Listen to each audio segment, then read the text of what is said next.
Hello there. I'm a little rusty. It's been a while. I am here with my sister, Tracie Guy Decker. Yes, hyphen. And I'm here with my sister, Emily Guy Birkin. No hyphen. It's true. And together we are Lightbringers, where we illuminate the deeper meaning of the crime-solving devil TV show. And you bet your sweet ass we're overthinking it. We really are. So much overthinking. And today we are going to be talking about episodes 407 and 408, Devil Is as Devil Does, and Super Bad Boyfriend. And these are they're excellent episodes of TV, but they're dark. There's some real darkness in this. I'm really looking forward to talking about it, but I also was a little bit dreading watching them.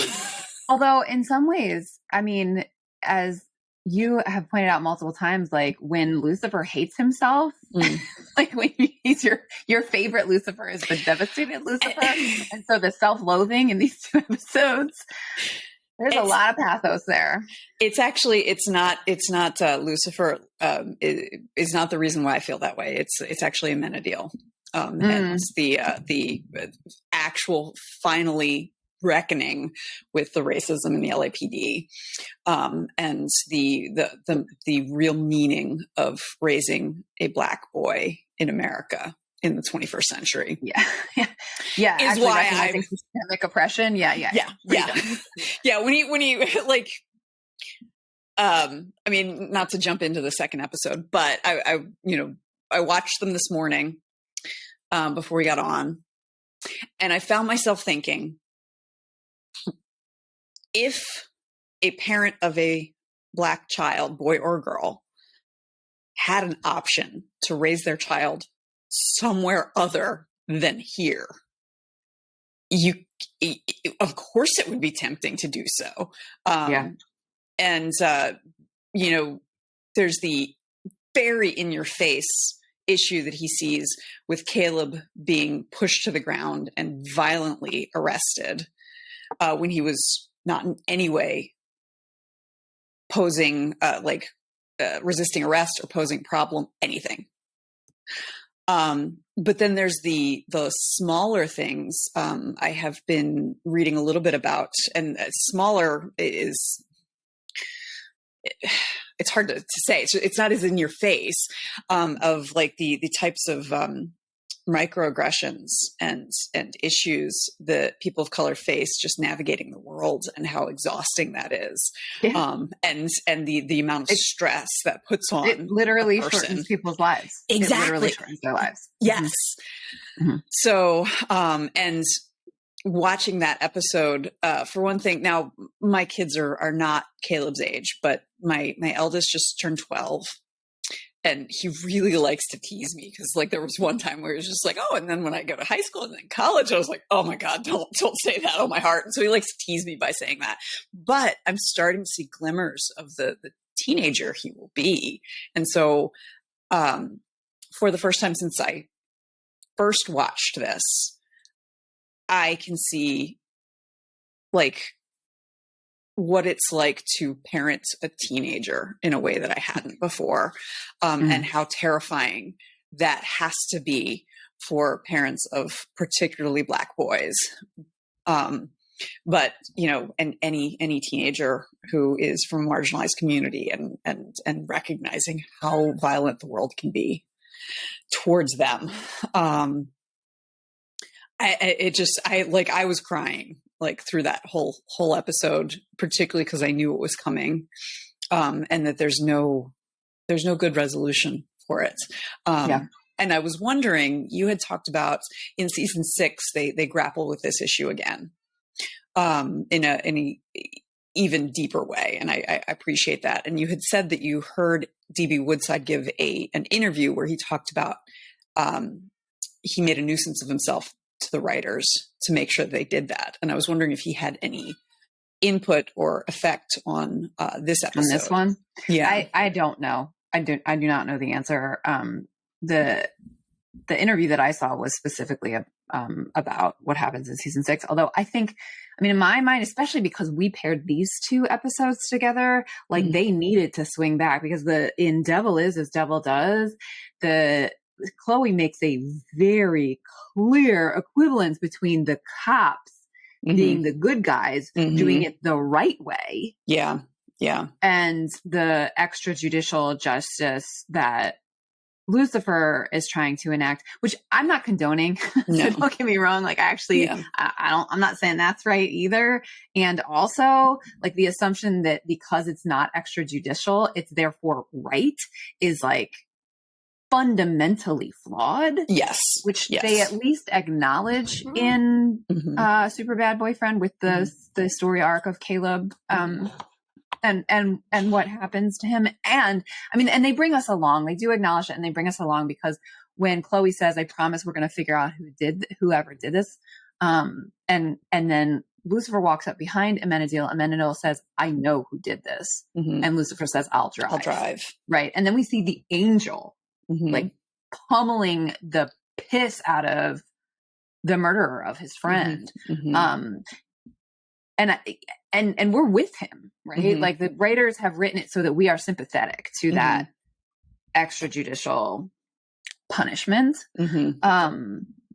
But in my mind, that was like a direct, necessary kind of correction to the the propaganda. Yeah. I mean, the propaganda in Devil Is as Devil Does is strong. It's overt. Yeah.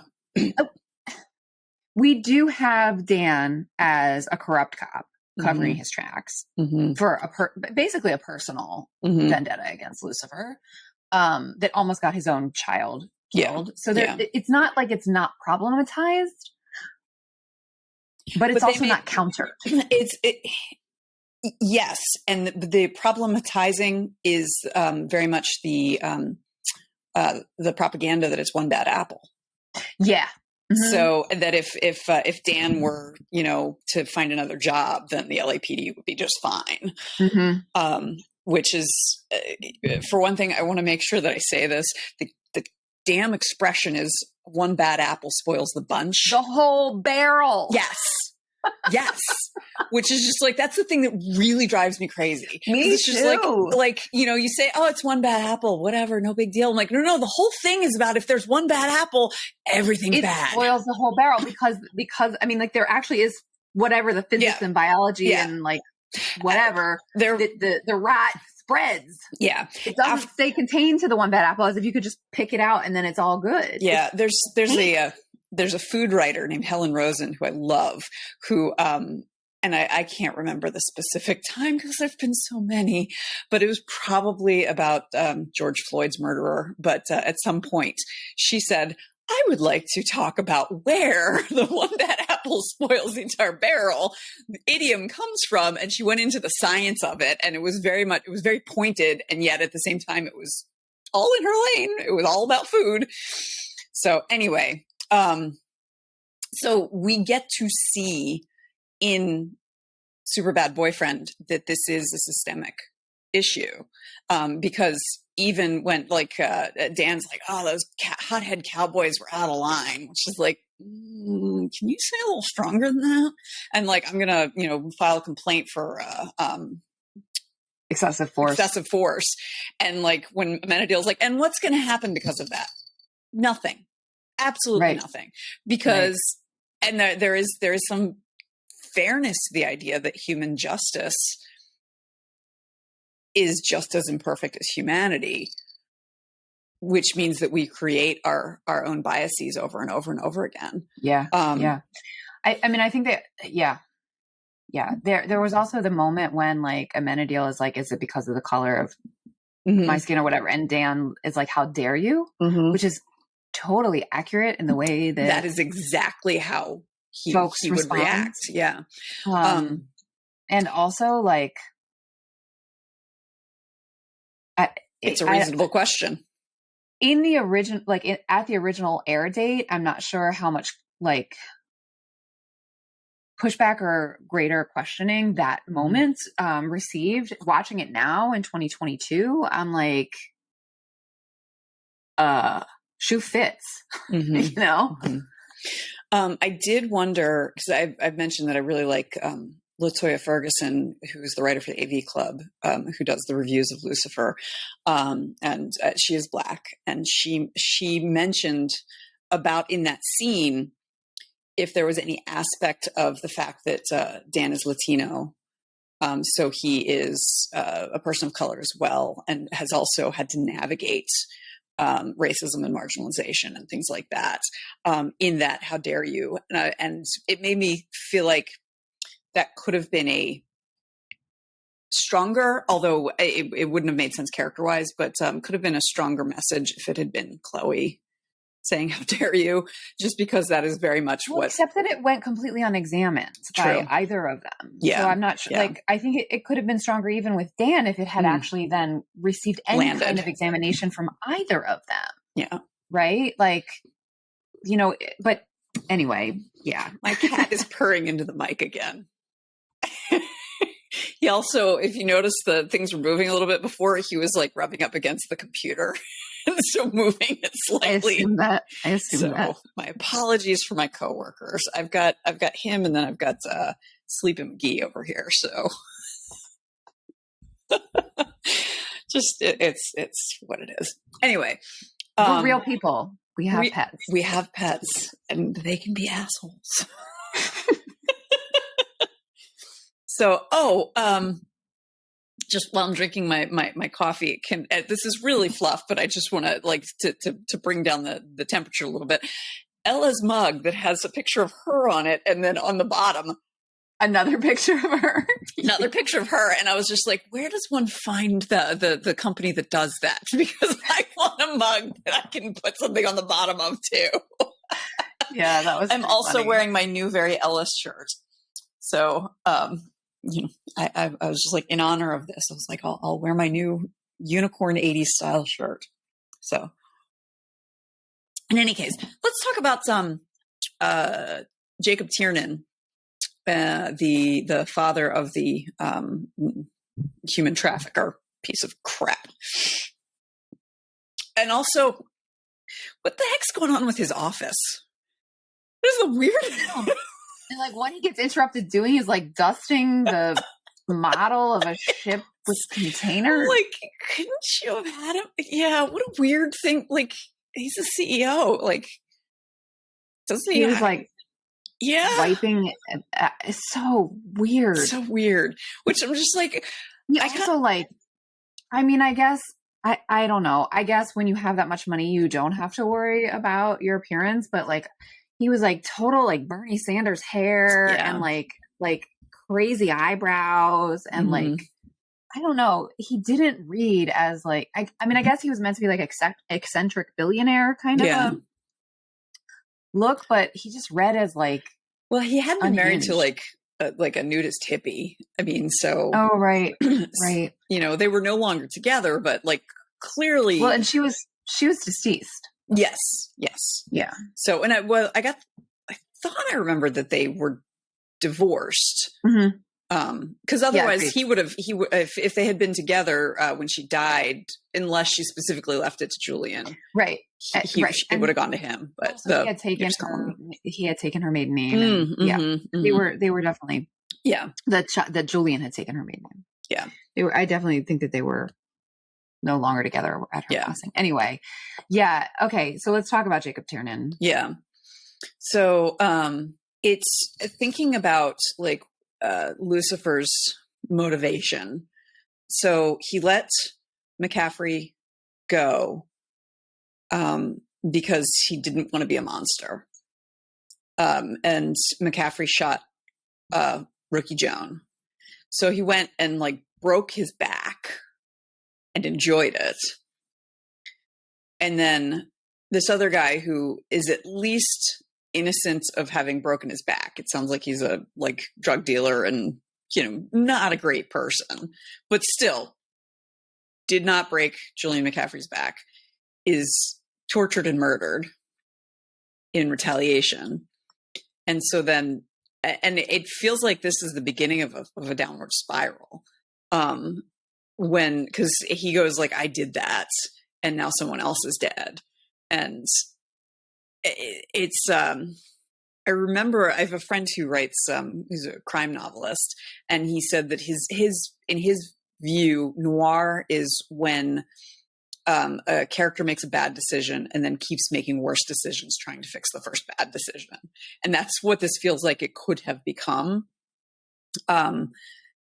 Because like, you know, once he went after Tiernan, like who knows where that would have led to.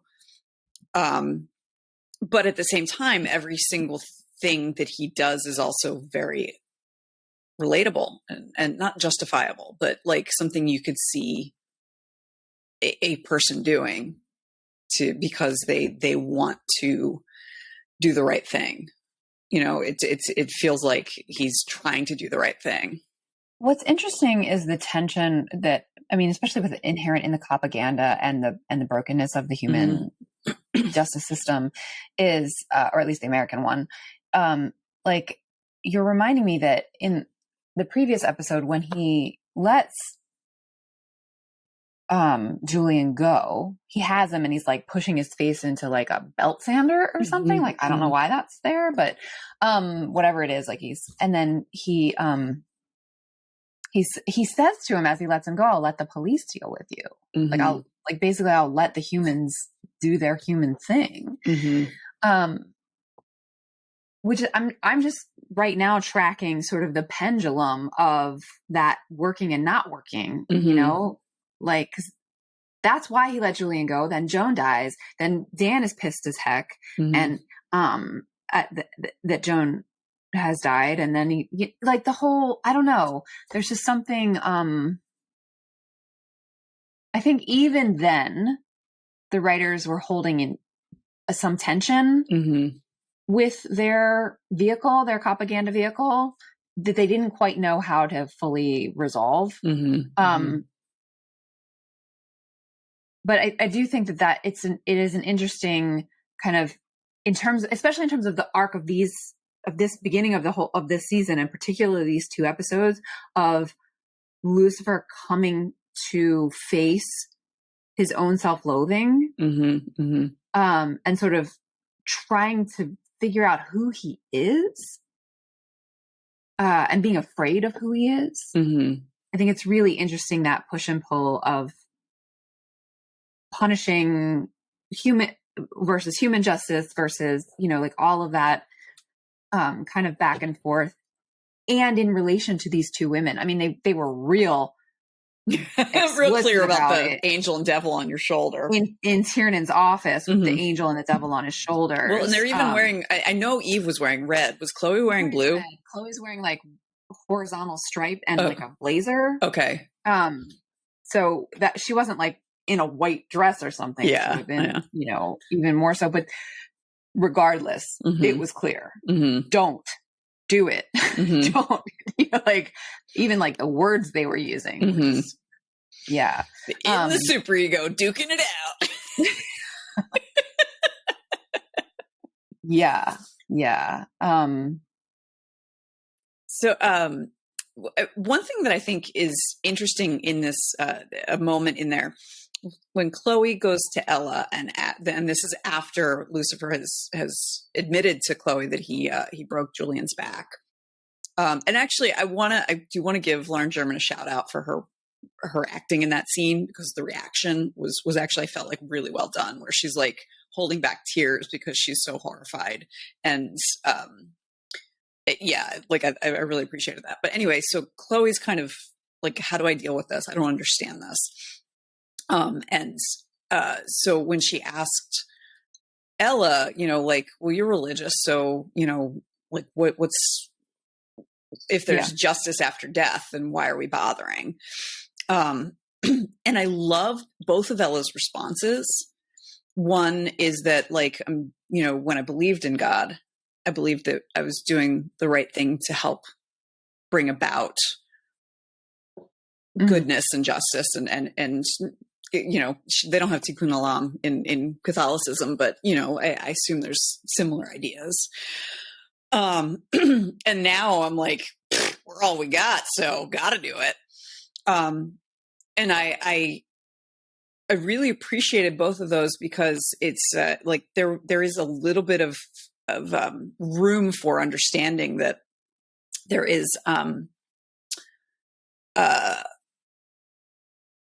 the human version of justice is imperfect, but it's what we've got, and I can do more by trying to work within it than if I just take a pass and say, look, let God sort it out. So I also think it gets to an interesting aspect of Ella's crisis of faith as well. That realizing that we're all we've got is devastating to her, whereas in some ways I find that kind of comforting. Yeah. But now, and again, like there's so many differences between Catholicism and Judaism. One of the big ones being that, and I actually suspect Catholicism's like this too, but Christianity as a whole is not. But believing in God is not necessary to being Jewish. Or a good Jew even. And so like, having doubts about whether or not there will be any kind of, cosmic or celestial justice does not affect how I conduct myself as a Jewish person. And anyway, I found that entire scene really, really interesting. I really felt for Ella because she's like spiraling, and, this person that she really looks up to is doing a Lucifer and making it all about, the thing that she's ruminating on. Yeah. So it was really, if I'm going to overthink that particular scene, I know celestial is the adjective that they use on the show, like within the world of the show. Nobody friggin' says that. Yeah. Like if Chloe actually had that conversation with Ella, she wouldn't say, "Do you believe in celestial justice?" Yeah. She might say divine. Yeah. Or God. Or cosmic even. Celestial. Yeah. Like it's just, I mean, I know that is what they use on the show, but that, to me, that phrase, absent this show, sounds like astrology. I know. As opposed to like God and the devil. Yeah. So that, like, just as an overthinking moment, like that actual piece of dialogue just like kind of fell flat for me when she says, "Do you think there's such a thing? Because I know you're religious." Like, who says that? Nobody freaking says that. It's just not, that's not a phrase. So anyway, that's just a small overthinking moment for that particular scene. Yeah.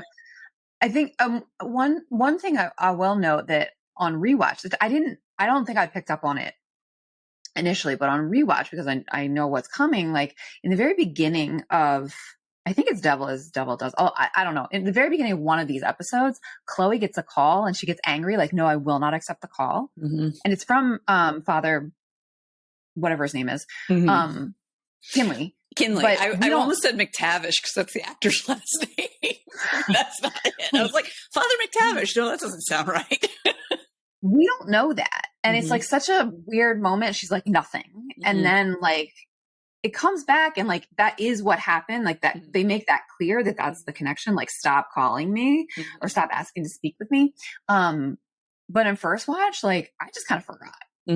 Like that, I did not make that connection that, I mean, they stuck it in so that it made sense that she would go to see him to make him stop, to just leave me alone. If I give you 2 minutes, will you leave me alone?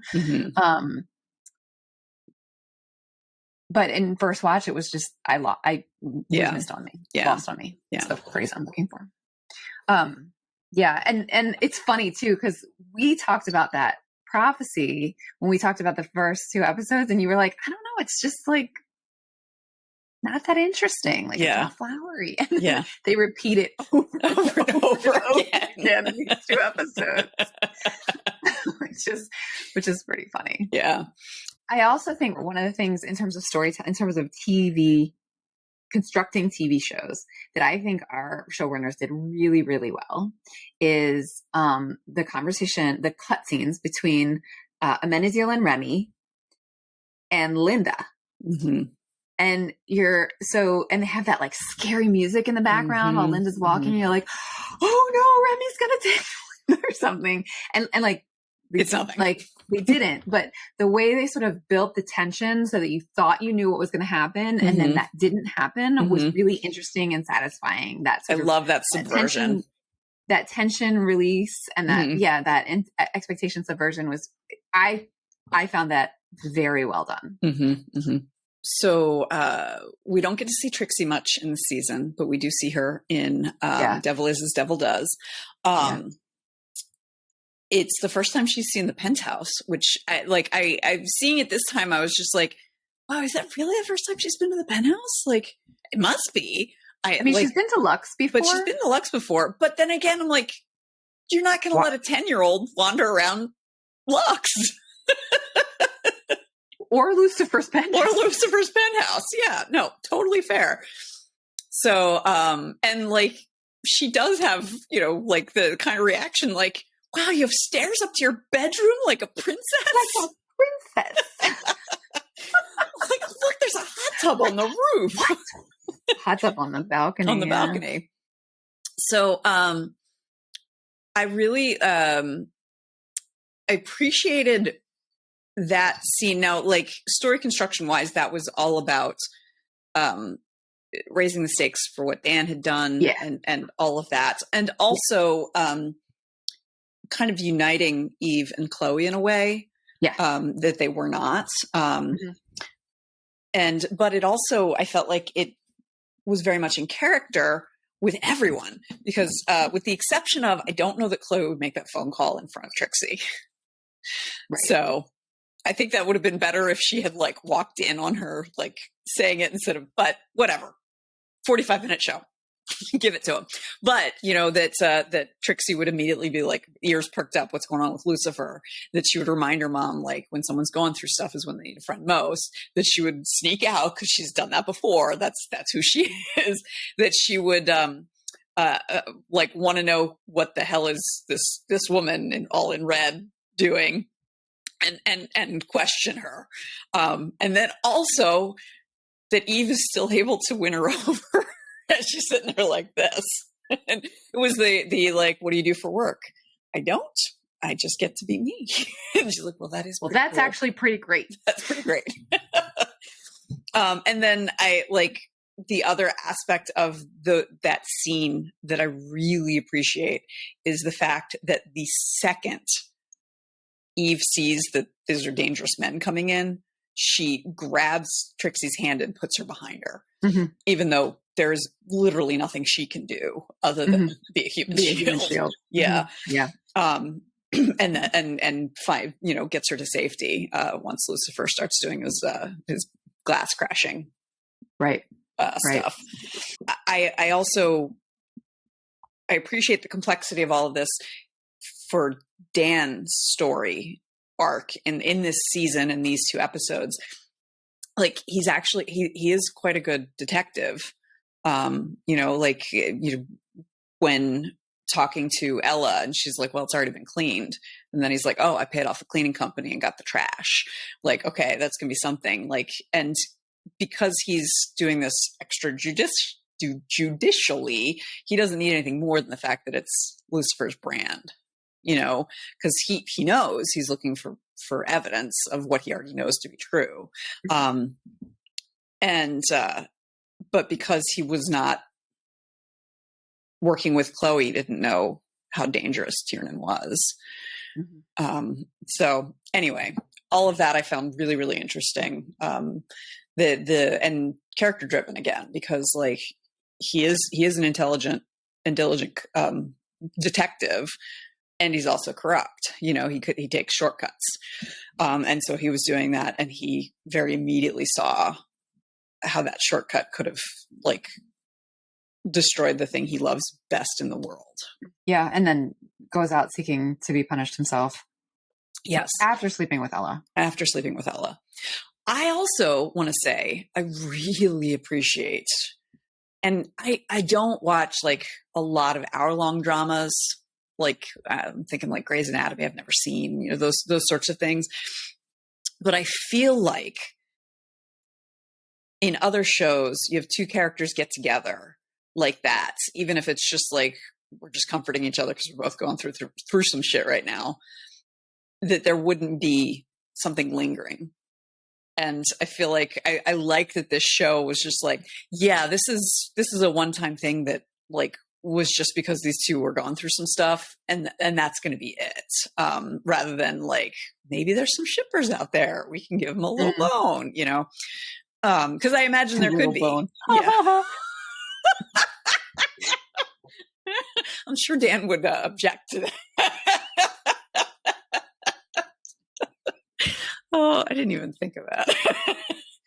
So I appreciated that. I appreciated that it's just, you know, how any long running TV shows get ridiculously incestuous after a certain period of time. Yeah. Yeah. Because of economy of characters and the need for new sex pairings. Yes.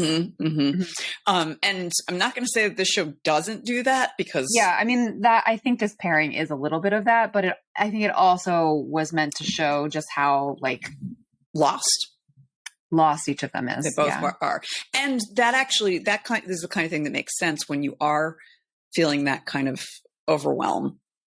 You turn to someone close by. You know, like this is where economy of characters actually makes sense. Like you're going to be like, oh, you're here. Okay. Yeah. Come here. Like comfort me with your tongue. So not touching that one. So, I want to overthink a little bit. Like, so I really appreciated, especially I ended up watching, Devil Does twice, because I watched it and then we canceled. And so I watched it again yesterday. And, the scene when he says to Eve, I need to do this, and I need to do it myself, and it's important to me. And then he sees his own reflection in the glass. And that's just sort of the hint that he checks the wings. Like that's the only hint that we get that happens, which I actually quite liked. I thought that was really interesting, like making us even subconsciously think about the way he is viewing himself. So I appreciated that. And then overthinking it, where the hell is Eve when Linda comes and sees the bat wings? Yeah. She lives in she doesn't have any place else to be. Unless she's downstairs drinking, which I guess is possible, but or maybe she's asleep. I mean, I guess, but I had that thought too, particularly because Devastated was first my favorite. The tear that drops off his nose, I'm like, he's been sitting there crying, and like, and quietly. I mean, he's not like, and like way in the like deep in the corner. Like Linda has to look for him. He's not like on the couch or in unexpected places. He's like against the wall. So maybe because like, you know, he's trying to be quiet, but maybe, and also, I don't know, maybe he doesn't think that Eve would understand. But I think when you are hurting me that much, I just like. Well, back to our conversation about Dan and Ella, proximity. Yeah. The thing is, though, she's part of the reason why he's hurting. You know, like as he says in Super Bad Boyfriend, I don't like who I am. I don't like who I am when I'm with you. Yeah. And like, and I really appreciate the, like, you know, it's, you see the best in me to Chloe. You see who I could be, but I don't like how that makes feel either. Like makes me feel, yeah. Which is so understandable. Oh my God, yeah. And what's really interesting also about that scene is when he tells her, look, I've broken up with her. It's I don't like who I am with her. And she's like, well, if it's what you want, it's for the best. And he's like, it's what I want. And like, you can, like, there's this suppressed glee. Chloe, like, yeah. German pulled that off. Yeah, it was just like this subtle, like, slightly sitting up slightly taller. Yeah. And so to then be hit with and like, I feel bad about myself when I'm with you, is like, it's totally relatable on Lucifer's part. It's also like, gotta feel devastating on Chloe's part, like to be like, oh gosh, I don't want you to feel terrible. Like, And that final scene with Linda, where he's like, it's all my father's fault, but, and she's, do you truly believe that? He's like, with every fiber of my being, but I also know it's a lie. Like, wow. Like, grappling with that is also the, like, he feels that there's something rotten at the core of him, and it's that, he believes he's evil and he hates himself. And hashtag relatable. I mean, and is that just part of the human condition, or is that, I don't know, late 20th century, late stage capitalism, the world's on fire? I mean, I don't think it's just the world's on fire. Yeah. But yeah, I think about some of the moments in TV that have like hit me the most, and they've been when characters have admitted that they hate themselves. Yeah. Yeah. There's a scene in Mom, which is like, it's like a throwaway sitcom. It's not, I like Allison Janney or whatever her name is, but there's this one scene where she's a Kenyan grad. I know. There's this one scene. I didn't even watch them all, but it has stayed with me. I watched it 4 or 5 years ago. The daughter is like kind of giving her a hard time, and for not being there or whatever. And at a certain point, the mom, Allison Janney, says, "If it's any consolation, no one could hate me more than I hate me." And like, oh yeah, like I'm like getting a little teary, like just like that feeling. Sorry. Yeah. Well, it's kind of like what Lucifer says about Dan, when Dan is like, oh, there's Detective Dan. He's a douche again. Like, oh, should we punish him? No, his very existence is punishment. And it was like, he's not wrong. Right. And that's,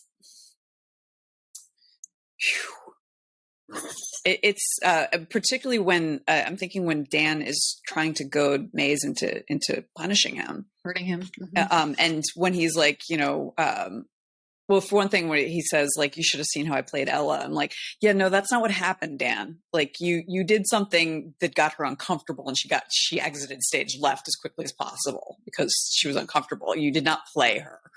And then second, he's like, assholes like us, we need to stick together, because he's feeling so terrible about himself. And so, and he wants someone else to feel bad, and he wants to like, externalize this bad feeling by being beat up, It's interesting. I'm like thinking about this theme of hating oneself. The first date that we overhear with Maze is like a version of herself. Yeah. Right. And she's like, look, I'm looking for a real connection.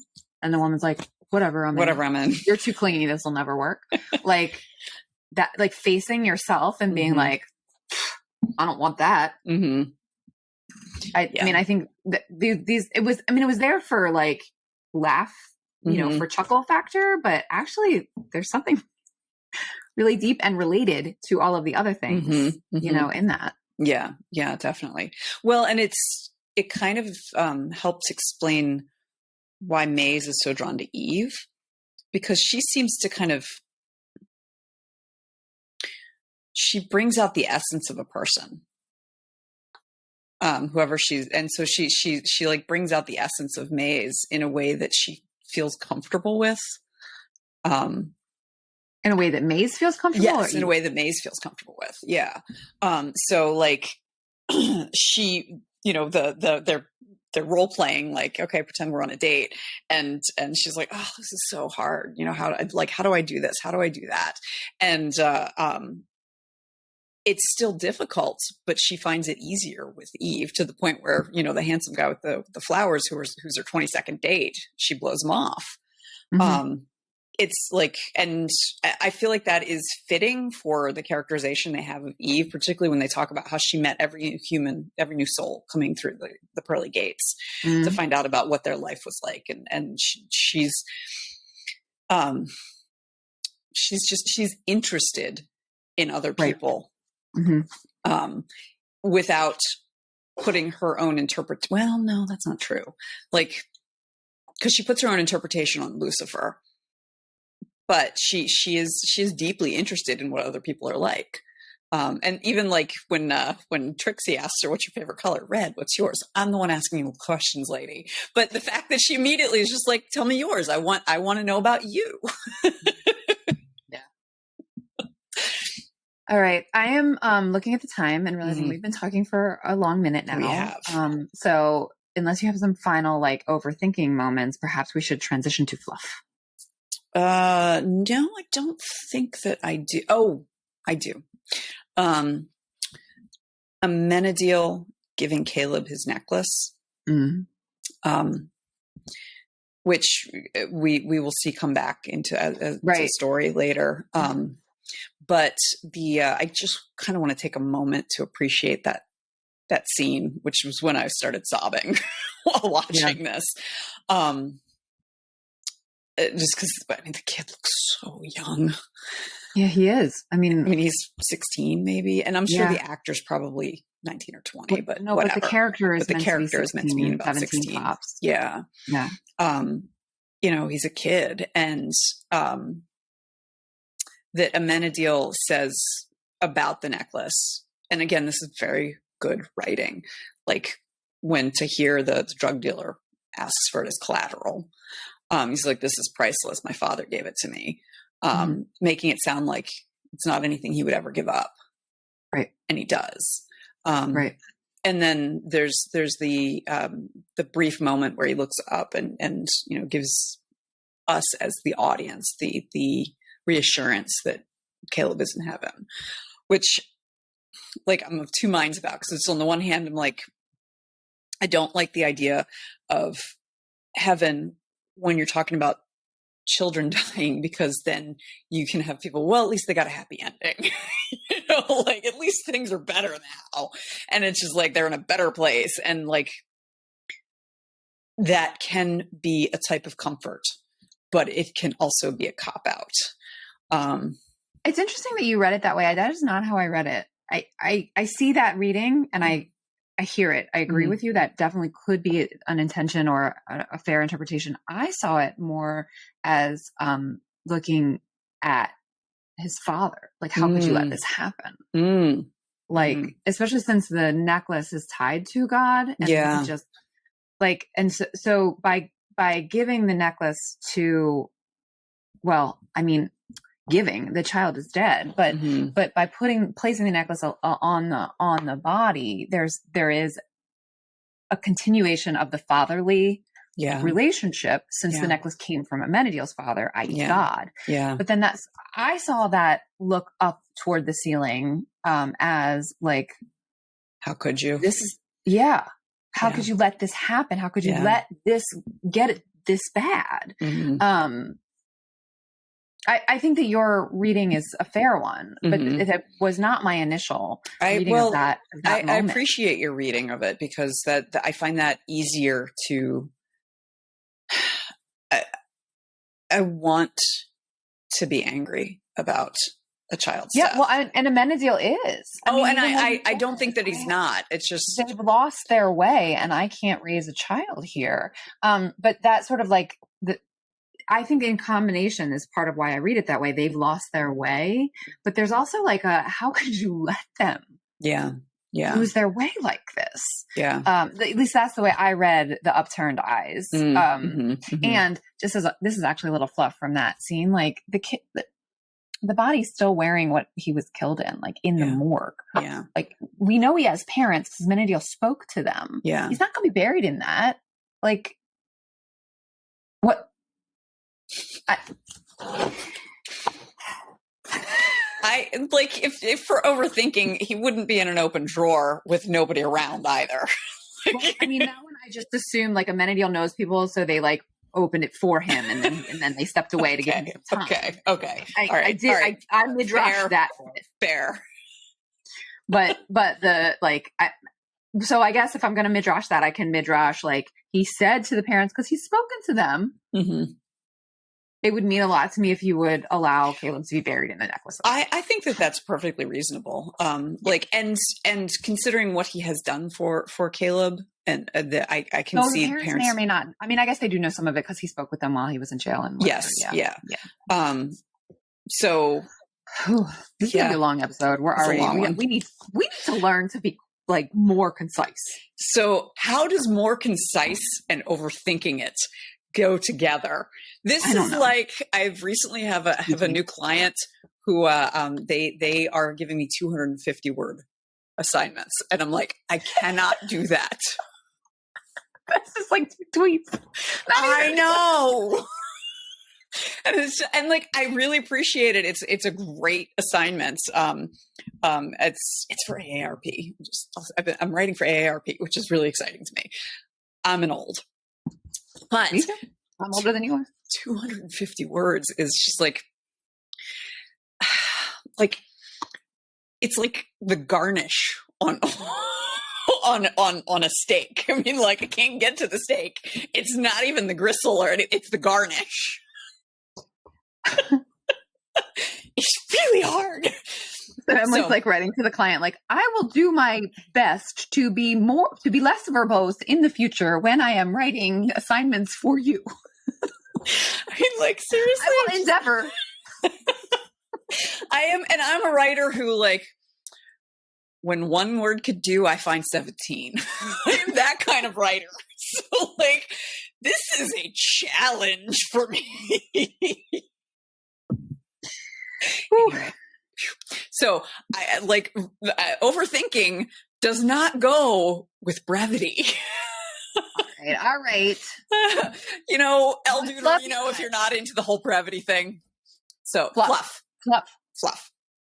All right. Gosh, do I have to go first?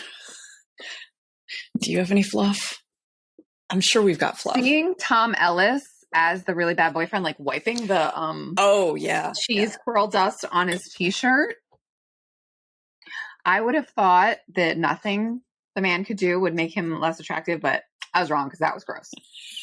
That just was gross. I think he's wearing tighty whities in that scene as well.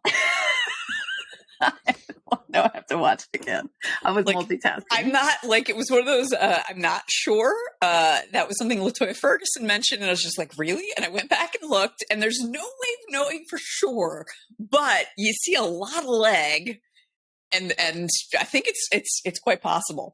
So I do want to point out that his fantasy football league was called Show Us Your TDs. So... Because I was like, what is that, STDs? I'm like, no, that's Oh, I get it. Well, I know what I knew it was for touchdowns. But I was just didn't like, get the titties? Well, I got the titties. I got the titties. Yeah, I got it. But anyway, but I found that pretty funny. Oh, also during that montage, well, for one thing, like, I appreciated Eve, like, there's two sides of it. On the one side, I appreciate that Eve is just like, I can play that game. On the other side, she beats him. Yeah. Face. Yeah. Like, I love that they're both making out with the same woman. Like, when she comes and he's making out with a woman, it's the same woman that she's making out with when he comes later. So, okay. But so on the one hand, like, yay, she's beating him at his own game. On the other hand, it's just like, go do your own shit, Eve. That's like, the whole. I mean, that's the whole point. And that's the whole point. That is. And so it's all very comprehensible and all of that. But yeah, I just, as she says, she's awesome. She's more than awesome. There's a light inside her that brightens the entire world. And her smile is so infectious. And she deserves to be her own person, which she does not know how to be right now, in the same way that he doesn't know how to be his own person either. Yeah. And like, one more fluff. Linda's reaction to Eve. Like, don't you hate it when he takes the exact wrong thing from what you say to him? Oh, I know. How have we not met before? This is amazing. Oh, yeah, I love that. I also appreciate it. There were two moments where in these two episodes where the actor had to like show us with their gaze what it was that either was green screen in later or was off camera. So when Amenadiel watches Remy fly, and when Linda is looking at Lucifer's bat Oh, devil wings, yeah, and yeah, she's like yeah. looking up, and Yeah. like, which like That's got to be in hard some ways acting. is like super old school, like Star Trek, but also it worked. Yeah, yeah, it did. So that's my final little Yeah. fluff. Yeah. Why are they like this?